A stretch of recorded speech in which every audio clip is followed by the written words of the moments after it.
రాజన్న సిరిసిల్ల జిల్లాలోని వేములవాడ నియోజకవర్గాన్ని అన్ని రంగాల్లో అభివృద్ధి పరుస్తామని ప్రభుత్వ విప్ ఆది శ్రీనివాస్ అన్నారు. వేములవాడ పట్టణంలోని మున్సిపల్ కార్యాలయంలో నియోజకవర్గ స్థాయి సమీక్షా సమావేశం నిర్వహించారు.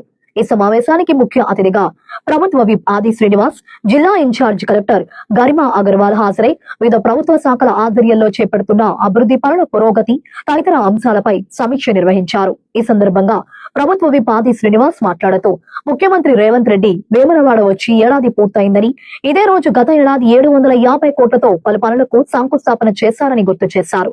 150 కోట్లతో రాజన్న ఆలయ అభివృద్ధి విస్తరణ పనులు శరవేగంగా జరుగుతున్నాయని, నియోజకవర్గంలో ఇందిరమ్మ ఇళ్ల నిర్మాణాలను వేగవంతం చేయాలని సంబంధిత అధికారులకు ఆదేశాలు జారీ చేశామన్నారు. వేములవాడ నియోజకవర్గాన్ని విద్య, వైద్యం, ఆలయ అభివృద్ధి అన్ని రంగాల్లో అభివృద్ధి చేయడమే లక్ష్యంగా ముందుకు పోతున్నామన్నారు. త్వరలోనే నియోజకవర్గ పరిధిలో ఇందిరమ్మ చీరలను పంపిణీ చేస్తామని హామీ ఇచ్చారు.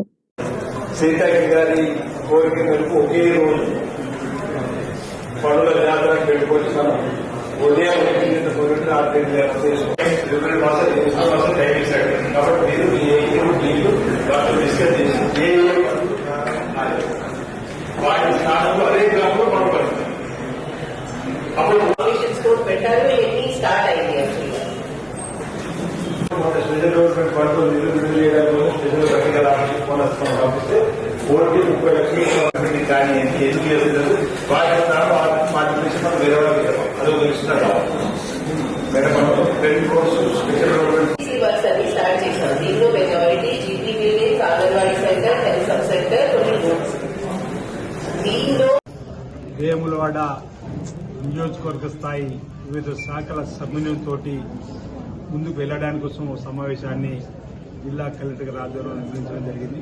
1 సంవత్సరం అవుతుంది గౌరవ ముఖ్యమంత్రి రేవంత్ రెడ్డి గారు వేములవాడకు వచ్చి వివిధ అభివృద్ధి పనులపైన ఫౌండేషన్ స్టోన్ వేసి 2024 నవంబర్ 25 ఇదే రోజున రాజన్న ఆలయంలో గౌరవ ముఖ్యమంత్రి రేవంత్ రెడ్డి గారు వారితో పాటు మరో 8 మంది మంత్రులు వచ్చి రాజన్న ఆలయ అభివృద్ధి విస్తరణ ఫౌండేషన్ వేసినప్పుడు సుమారు 700 పైచిలు కోట్లకు సంబంధించినటువంటి అభివృద్ధి పనులపైన వారు మూవ్పోయి చేసినటువంటి దానిపైన కూడా సమీక్ష జరిపి శరవేగంగా వీరు రాజన్న ఆలయం అభివృద్ధి జరుగుతున్నటువంటి పరిస్థితులు సమీక్షించి లోటుపాట్లుంటే సరిదిద్దుకొని రాజన్న భక్తుల ఆలోచనకు అనుగుణంగా ముందుకు పోయేటువంటి కార్యక్రమాన్ని అమలు చేయాలని శ్రీ విధుశేఖర భారతి గారు ఇచ్చిన సూచనల సభకు ముందుకు పనిచేస్తున్న నిర్ణయంతో పాటు సాగునీటి రంగానికి సంబంధించి ఎల్లపల్లి ప్రాజెక్టు ద్వారా ఈ ప్రాంతానికి వచ్చేటువంటి కాలువలు, ప్రాజెక్టు నిర్మాణం శరవేగంగా పూర్తి కాగిపై చేసుకోవాలని చెప్పని ఉన్నటువంటి సమస్యలు ఉంటే తొలగించుకోవడానికి కోసం కూడా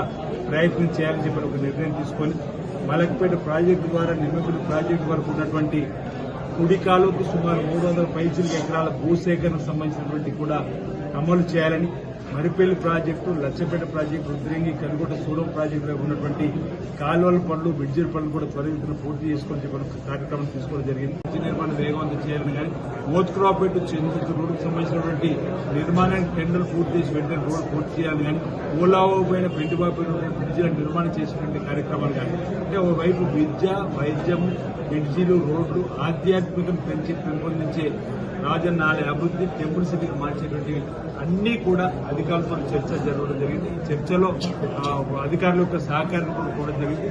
ఈ సమావేశం ద్వారా పనులు మరింత వేగవంతం జరగడానికి స్కోప్ ఏర్పడిందన్న మాట సందర్భంగా చెబుతూ అధికారులందరూ కూడా అంకితభావంతో పనిచేయడానికి ముందుకు వచ్చినందుకు అభినందనలు తెలియజేయడం జరిగింది. అదేవిధంగా ధాన్యం కొనుగోలు కేంద్రాలకు గ్రామాల్లో ప్రారంభమైన రైతుకు ఎలాంటి ఇబ్బంది తలెత్తకుండా చివరి గింజ కొనేంత వరకు కూడా మరి రైతులకు అండదండలు అందించాలని ప్రభుత్వం చెప్పని కూడా రేపు రాబో రోజుల్లో ఇంద్రమ్మ స్వశక్తి మహిళలు కూడా చీరలు ఇచ్చేటువంటి కూడా మనందరికీ ఏర్పాటు చేయడం కోసం కూడా ఒక కార్యక్రమాన్ని రూపొందించుకునే ప్రయత్నం ఈ సమావేశం ద్వారా తీసుకోవడం జరిగింది. రాబో రోజుల్లో కూడా ఇంకా మేలైనటువంటి కార్యక్రమాలు ఈ ప్రాంతానికి ప్రభుత్వం ద్వారా తీసుకోవడం కోసం ప్రయత్నం చేస్తామని సందర్భంగా తెలియజేస్తూ మరి ఈ అభివృద్ధిలో ఎలక్ట్రానిక్ మీడియా, ప్రింట్ మీడియాకు సంబంధించిన మిత్రుల సహకారాన్ని కూడా ఈ సమావేశం ద్వారా కూడా కోరడం జరిగింది. సహకారం అందించాలని చెప్పని అధికార సహకారం కూడా కోరడం జరిగింది. ప్రజల సహకారం, ప్రజలను భాగస్వాములు చేస్తూ అభివృద్ధిలో ఈ ప్రాంతాన్ని మరింత ముందుకు తీసుకుపోతామని సందర్భంగా తెలియజేస్తాం.